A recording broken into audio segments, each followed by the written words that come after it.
welcome to Shelf Stories, a channel that tells tales from games, books, and life.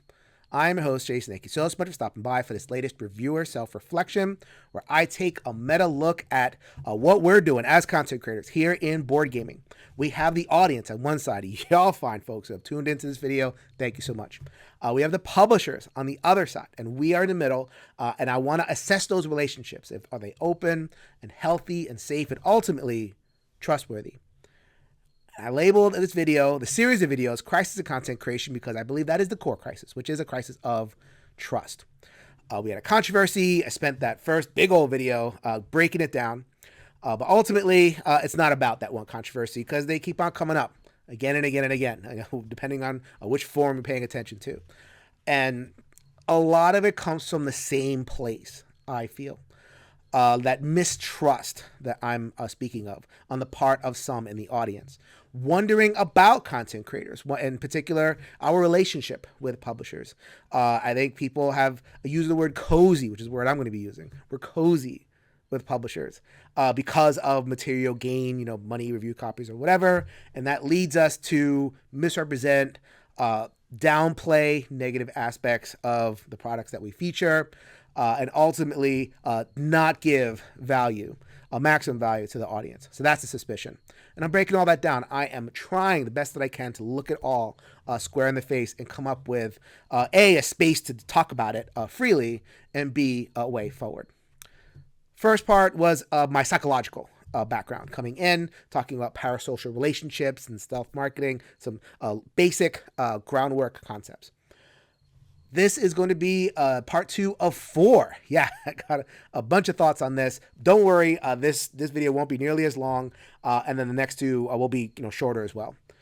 Here, I'm going to do an exercise which I believe is also foundational in establishing trust, which is just being honest and open and transparent and showing y'all that I have thought about this. I've been a content creator for 7 years at this point, and so since the beginning, thinking about this stuff. This video will focus on bias. What is bias? I'm a psychotherapist. I'm a psychologist by training, so I have some thoughts on that. How does it influence us? How does one react with the idea that we are biased in some way? What are the sources of bias, and how do we deal with all that? So thank you so much for joining me along with this ride. We got this one on bias and then another couple which will hopefully chart the way forward with this whole conversation. This is Shelf Stories. This is my channel where I explore above the table concepts in board gaming, psychology, history, culture, all the stuff that people talk about around all these fun games that we play. If you appreciate what I do, if you appreciate the conversations that I'm trying to enable here in my space, the best way you can do so is subscribe down below, like the video, and ultimately share it out with your friends. I will never monetize this space. I do not want ads jutting in to the middle of a thought or a conversation. So any little bit of that social support you can give me, greatly appreciate it.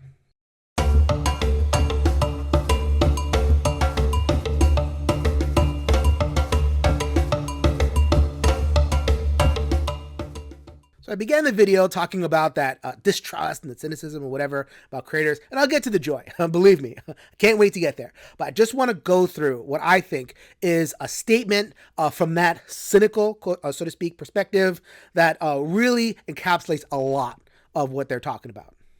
This is from my main man, Jeremy Howard, Jambalaya Plays Games, Man vs. Meeple, talking in the Board Game Reviewers and Media Facebook group.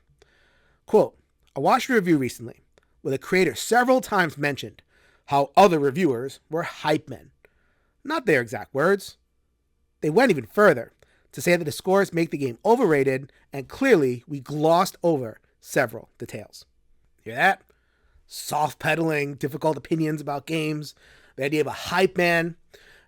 That more comes from a certain segment of the creator community.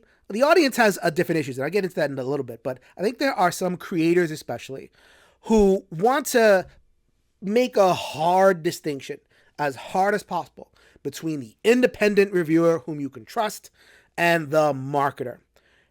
And that anyone who has a reputation for saying mostly positive things, there is a suspicion that they're actually in it as a marketer for the publisher because they're getting whatever it is.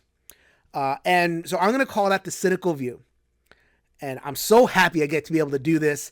I haven't taught anybody about this in board gaming, but my undergraduate major was a philosophy major. And I finally get to pull something from some of my old classes. I'm now showing a painting of Diogenes of Cynic. He was a philosopher in ancient Greece who taught the cynical school of philosophy, which seeks to live a life of virtue and rejects all material wealth, possessions, fame, fortune, all that kind of thing. Diogenes took it to such an extent that he gave away all of his own material possessions and lived, as the story goes, in a barrel. Diogenes was known for the occasional stunt to show the absurdity of everyday life. He walked around with a lantern in broad daylight, and when someone would ask him, "What are you doing?" he would say, "I'm looking for a man," presumably an honest man, a virtuous man, which in his telling was as silly to do in the middle of ancient Athens as it was to hold the lantern in the middle of daylight. Now, I like this picture. It said so much about the cynical philosophical viewpoint and translates pretty well into how that view sees much of content creation. In the middle, you have your independent creator. And on the sides, you have folks that are fat and happy with our review copies and our payment for our reviews and our opinions, all the stuff that we get, the trips, the swords that we got from Chip Theory, or a bunch of us got from Chip Theory, so much that a creator enjoys. And there's the independent person walking alone with their lantern and their integrity. So Diogenes went back and forth with a number of philosophers of the day, including perhaps the most famous philosopher from that time, Plato. For the purposes of our story, it's enough to note that Plato didn't exactly take the same vow of poverty. His school was pretty nice. Now, according to one of the stories, we don't have independent confirmation this actually happened, but we're going to go with it. One day, Diogenes walks into Plato's school, tramples on the carpet, and denounces Plato's worldliness and vanity. Plato retorts, "How much pride you expose to view, Diogenes, by seeming not to be proud." As that's my ultimate counter argument against the creator that Jeremy spoke about in the original post. That there is the independent reviewer and then the hype man. And that independent reviewer can be trusted. You can trust me, you can't trust them. And is that independent reviewer, quote unquote, that critic, that cynic, are they also going after their own thing? There is a segment of the audience that feeds off of that, and they kind of go forward with that cynical view. And I put that up because I think there's a difference between cynicism and skepticism. I want to reject cynicism as a way forward here. I do not think a clean line between the independent reviewer and the hype man, I don't think that makes a ton of sense. But I do want to get into skepticism, which is more open, more questioning. So let's get into some of the questions that are raised by that end of things.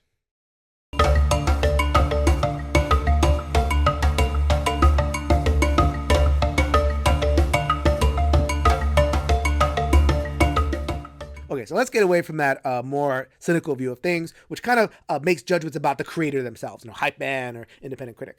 I think that in my interactions with folks in the comments, most of them are pretty chill. They see each individual creator with that their own personal skeptical eye, take it case by case, and that's healthy. It's good. Where I think the conversation goes way more often, especially when it comes to these controversies, you'll always see somebody, at least one person, possibly more, in every single forum that about whatever, making a distinction not for the creator, but for the content. Paid content is okay. Paid reviews are not okay. And that is said as if that's not understood.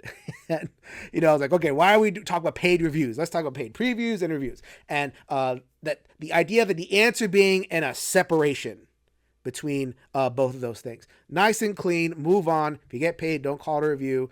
Simple as that.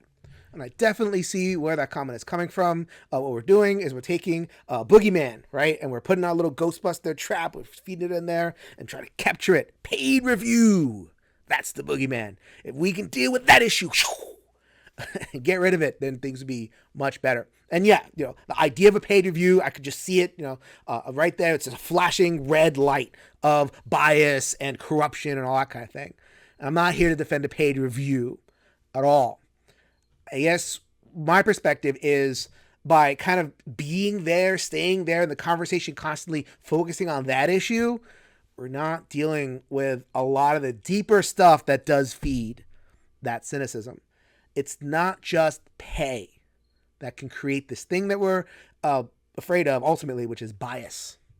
Right? I think there's this idea that, like, well, I'll shy away from bias. And, according to kind of our capitalist brains, the thing that creates the most bias, the thing that we should pay the most attention to is pay. Right? Paid review, no good. Unbiased. Or biased. And then, unpaid review, unbiased. Unpaid, unbiased, paid, biased. And for humans, it's not that simple. Let me go down the line. I'm going to just come up with as many examples as possible of how bias kind of sinks way further than we might consider. So first of all, many of the creators that you enjoy, and this has been true almost from the very beginning, will do previews and they'll do reviews. They do both types of content that people are talking about. And some of them will ask for a little bit of pay for the preview because it's their time, they're featuring the game, they're offering an opinion, and publisher gets value from it, etc. Okay, pay for that. Then on the same channel, there will be a review of probably maybe even that game itself. So is that unpaid review, they didn't get paid for the review, is that unpaid review truly unbiased? They did the previews, and they got paid for the previews, so that is, that doesn't quite make a lot of sense. And I know a lot of creators will be like, well, I can keep them separate. Oh, that's a little bit of overconfidence there, and I can definitely attest that I'm guilty of that sometimes too. I think we get very overconfident of our ability to kind of separate the two. Well, here's my preview and here's my review. Oh, we're not as great at doing that separations as we might think. Even if it's not for the same game, I remember this example. I remember listening to a podcast. This was right in the beginning of getting into board games. First couple of months, maybe go, oh, okay, hold on a second. Right, really early, I get pause. So the host was saying that they did a preview for a Kickstarter game and they got paid. It's like, all right, they got paid, and they didn't say anything bad about the game. They're featuring it, all that kind of stuff. Thank you for letting me know. Disclosing. We'll always disclose. Later in the same show, they reviewed a game from the same publisher. So, okay, you review the game, and this is your thing, and your thoughts and stuff, but the publisher paid you for another product. I mean, it's the same publisher and it's the same person. Just because the products are different doesn't mean the human interaction is different. There could be bias there too. Okay. Let's keep going. So one answer is, okay, no, don't take pay. Okay, if you want to call yourself this thing that we call reviewer, then don't take any pay. And, that's me. I have followed that. Personally, that's a decision that I've made for myself. I've been reviewing games for 7 years at this point. I reviewed hundreds of games, podcast, video, etc. I've yet to take a single dime in cash compensation from a publisher. I'm also on the one-stop co-op shop. We don't take anything. We have a channel with a good reach. Publishers reach out to us. They've offered. They offer on time, actually. And we say no cash compensation. And all of us are in agreement. We will never, ever take cash payment for an individual piece of content because we value that sense of review. But does that free our channel from bias? I mean, we still have relationships with publishers. There's Peter and Mike are game designers. They're pitching to publishers. Their relationship right there. There was those swords that went out, the really expensive, kind of hobby thing that the Chip Theory game sent out as a thank you to creators. Got one of those, or at least the channel got one of those. Yes, we disclose, we do all the ethical things, but we're talking about bias here. And, there's that, and I'm going to borrow this much from the cynical view. I don't agree with their conclusions, but their analysis, I'm going to consider. It's like, well, all that stuff is biasing, isn't it? Doesn't that take you towards the publisher and away from the audience? Does it make you more likely to be friendlier with those people? Oh, there is that incentive. Yes. On my end, I'll talk about myself at this point. I don't only review, I'm a cultural consultant. And I consulted on some of your favorite games, including right there, Puerto Rico. I'm happy to have that in the world. I was well compensated for it. What if I review another Alea game or Ravensburger game. There's going to be that relationship. I'm going to try to separate, and give my thoughts and everything, and that's difficult. I am wearing my shill shirt right now. Votes for Women from Fort Circle Games. Hey, look at that. Got 2 Fort Circle products, and I'm probably going to feature all those other titles because I'm friends with Kevin Bertram. I'm rooting for them. So, and there was a relationship as a cultural consultant, and there's other stuff too, right? So it's funny because in those particular cases, I'm not going to do a video title with kind of the splash review on it. But I've had people, fans of the One Stop Co-op Shop or for my content come up to me, what do you think? I'd love to hear your thoughts on a podcast. They don't care. And so, I'm going to give my thoughts, just as a relationship thing, disclosing everything. But can I truly say that I'm offering an unbiased opinion? No, absolutely not. There is bias. Is the bias damning? I don't think so, but I have to acknowledge that just separating paid reviews and paid reviews, that's not that easy. Oh, I can keep going. This goes all the way down, like I said. So I mentioned my work as a cultural consultant with board gaming publishers. That represents a professional pathway into that publishing world. And you've been around long enough, you will see many creators transition into working for companies. There's a lot of different opportunities for that. Community manager, social media manager, an expert in reaching out to audiences, one-to-one translation skill in front of the camera to a publisher. Graphic design, art, technical stuff, that translates. Design. Some of us get very interested because we've played so many games. We have thoughts. So design and development may link up with a publisher or go freelance on that end as well.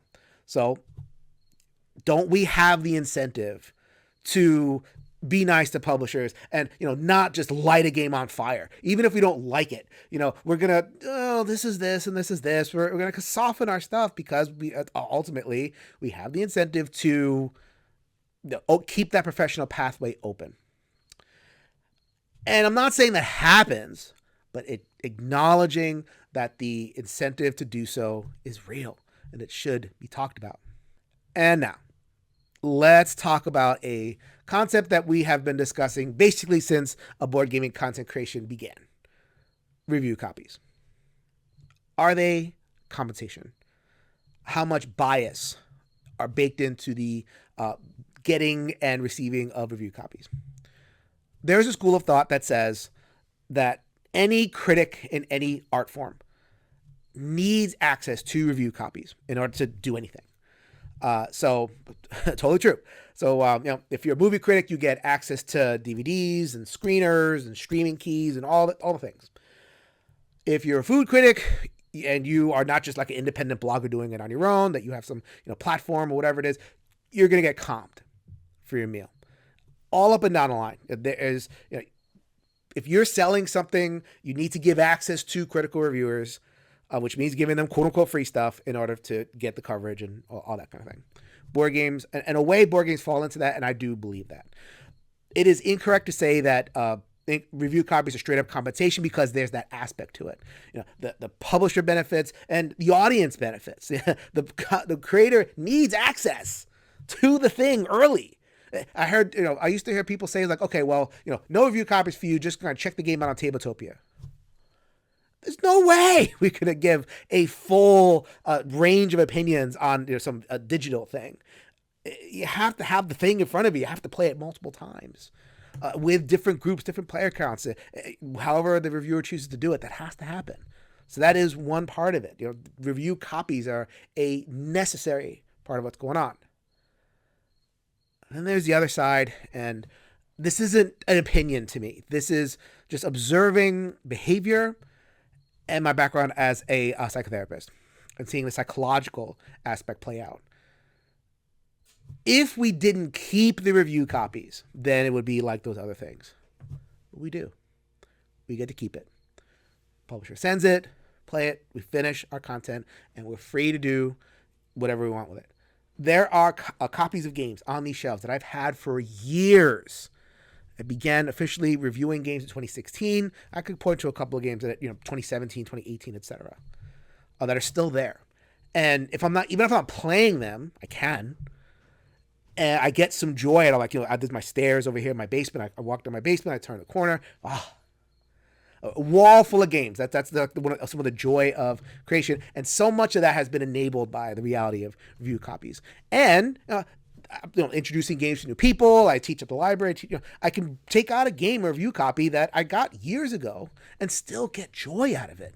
The joy, the little dopamine hits that we get from playing games and having fun with people, that's ongoing. And so that's compensation because we don't give them back. I remember at one point a publisher floated an idea on their own personal Facebook group because he knew he had some creators on his friend feed, and says, let's try something. How about, I have a review copy. Let's send it to one person. We create like a 5-person chain, right? So then that person, I'll pay for shipping. They'll kind of move the review copy around, and then, everybody can either decide who has it, or the last person get it, or whatever it is. What do you think? No. The publisher was taken aback. What? I didn't know these were so important to you. Yeah, they are. So, and I remember, like, I was talking to a creator. It's like, what's going on here? Was he trying to cheap out? It's obvious. And so, okay, let's take that as true. Well, then that takes it out of the realm of like, okay, this is a necessary part of the job, to a pretty freaking dope part of the job. Getting dopamine receptors, literally dope part of the job in so many ways. That creates bias that needs to be dealt with. In that one in particular, I think the community has come to a sort of agreement about that. And I'll get to the deal that creators make with the audience in a little bit. So let's say you don't go the route that One Stop Co-op Shop goes, where it's like reviews, previews, and all that stuff, etc. Let's say it's a channel that just does features, content, no opinions whatsoever. You barely even know what the person thinks, except if they say participate in a top 10, either on their own channel or on someone else's channel. And top 10s are kind of video chum, right? We're trying to get audience and trying to grow our subscriber number. Top 10 is just the easiest thing to do, and they're fun. But those are reviews. Just the fact of the game being on the list relative to other games, you're reviewing that game and saying that the game is good. And if you listen to those shows, we're giving our opinion, we're telling why. That's natural. But I very often see if that kind of creator is participating in top 10, well, they're not saying which games of those were featured on the channel paid. So like, okay, how do I separate? How do I tell if the fact of the payment biased their positioning on the top 10, or even the appearance of the top 10 at all? It is so soaked in to so much that we do as content creators, because of the intimate relationship that publishers have with us, the size of the industry. It really is. It's so much more complicated than just isolating the pay per view thing and then moving on.